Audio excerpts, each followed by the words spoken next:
Yung fourth tweet, no? Inabot na tayo ng ganito dito. Grabe. Alam niyo kung sino may kasalanan? Sino ba may kasalanan nito? Yung nasa litrato ng Akbayan Party List banner, ayan, unang-una. Hindi naman inutil. Pero nagpapaka-inutil eh.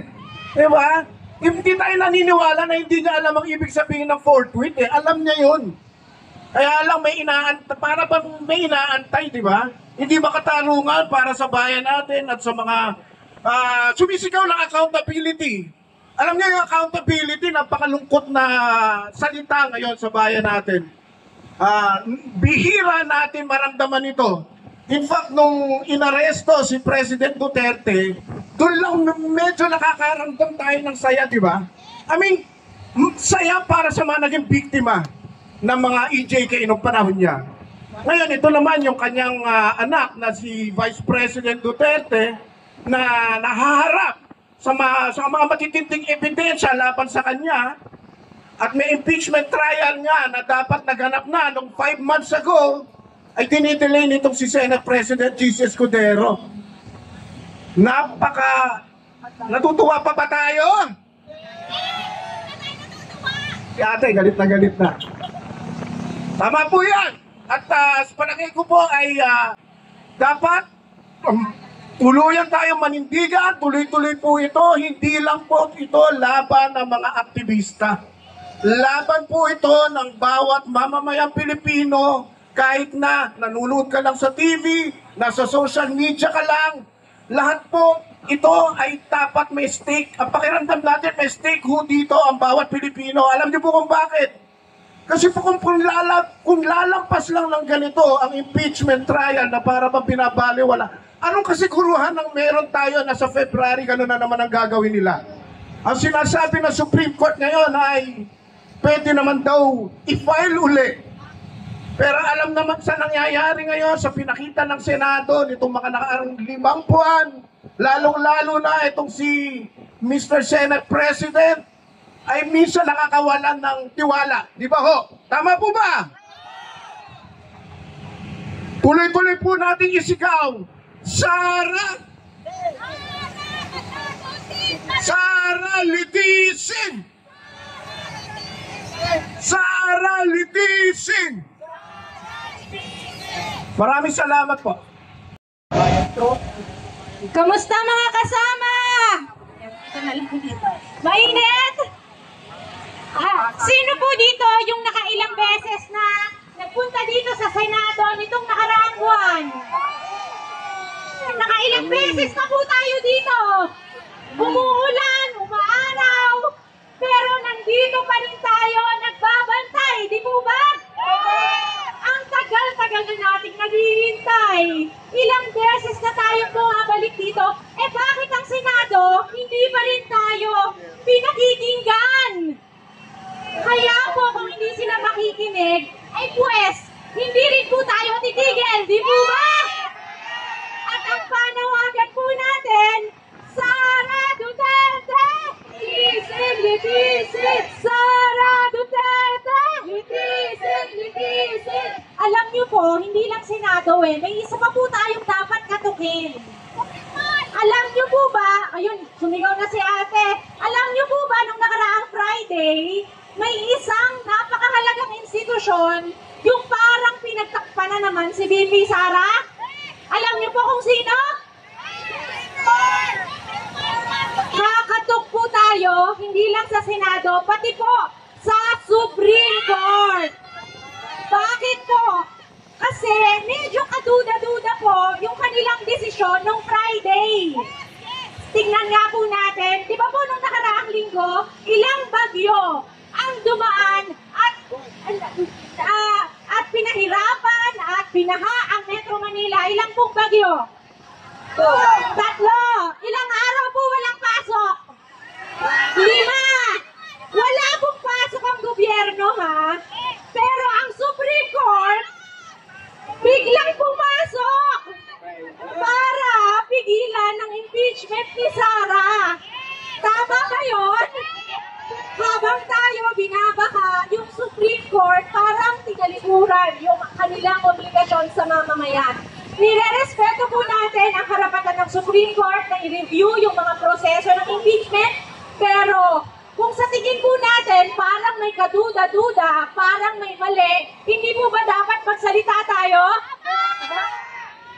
Ngayon po, nandito tayo sa Senado ngayon. Mag-iingay po tayo ulit. Alam niyo po kung bakit? Kasi yung Supreme Court decision, sigurado po, mamaya, nako, magbibida-bida na naman yung mga aliado ni Duterte sa Senado. Baka mamaya, mag-file sila ng motion to dismiss. Papayagan po ba natin yun? Hindi po. Kasi habang tayo ay nagre-recover pa sa baha, sila ang minabadali nila na patakasin si Sara. Pero hindi po tayo papayag, patuloy po tayong maninindigan at sisigaw ng Sara Duterte! Titising, titising! Sara Duterte! Titising, titising! Depensahan po natin ang konstitusyon, mabuhay po ang taong bayan, mag-akbayan po tayo! Ayos, maraming salamat. Umaga po sa lahat. Tama si tama si ang bayan. February pa, nandito na tayo. Magyan na, no? Ang tagal na, paulit-ulit. Ayan, nakikita ko. Hindi ko na alam kung ano sasabihin eh. Lahat na ata nasabi na, no? Lahat na. Pero sana, no? Nagmamakaawa tayo. Sana naririnig nila tayo. Sana nakikita nila tayo. Nakikita kaya nila tayo? Nakikita kaya nila tayo? Hindi, no? Naawa kaya sila sa atin? Nakita na kayong buhaya? Nakita na ba kayong buhaya? Nakita na ba kayong buhaya? Anong suot? Barong? Nabarong ba? Ano? Nakikita ko sa inyo, hindi nagalit no? Hindi nagalit. Galit ba? O puot? Puot ba? Puot ba? Yung pandoon, yung loob talaga, di ba? Sa bawat araw na hindi nililiti si Sara Duterte, ang napaparusuhan sino? Sino? Yung pera ninakaw niya, ninakaw na niya yon, nakuha na niya. Kanino niya kinuha yon? Sa gobyerno ba? Sa inyo? Nagbabayad ba kayo ng buwis? Pag bumili kayo ng gasolina, nagbabayad ba kayo ng buwis? Pag bumili kayo ng tinapay, nagbabayad ba kayo ng buwis? Yung batang maliit, pag bumili ng candy, nagbabayad ba ng buwis? Yun ang ninakaw niya. Yun ang ninakaw niya. Senador ba ang pinatay ng Tokhang? Sinong pinatay? Mga maliit na mamamayan. Habang hindi siya nililitis, araw-araw na humihingi ng pananagutan kung sino ang pumatay sa mga pinatay ng Tokhang. Araw-araw. Ilang taon na, ilang buwan na, hindi pa siya nililitis. Kaya hindi na nakikita ko, hindi nagalit yung nakikita ko eh. Puot. Puot. Puot. Puot. Babawi ba tayo? Sino na lang ang tatakbuhan natin? Sino ang tatakbuhan natin? Korte Suprema ba? Di ba?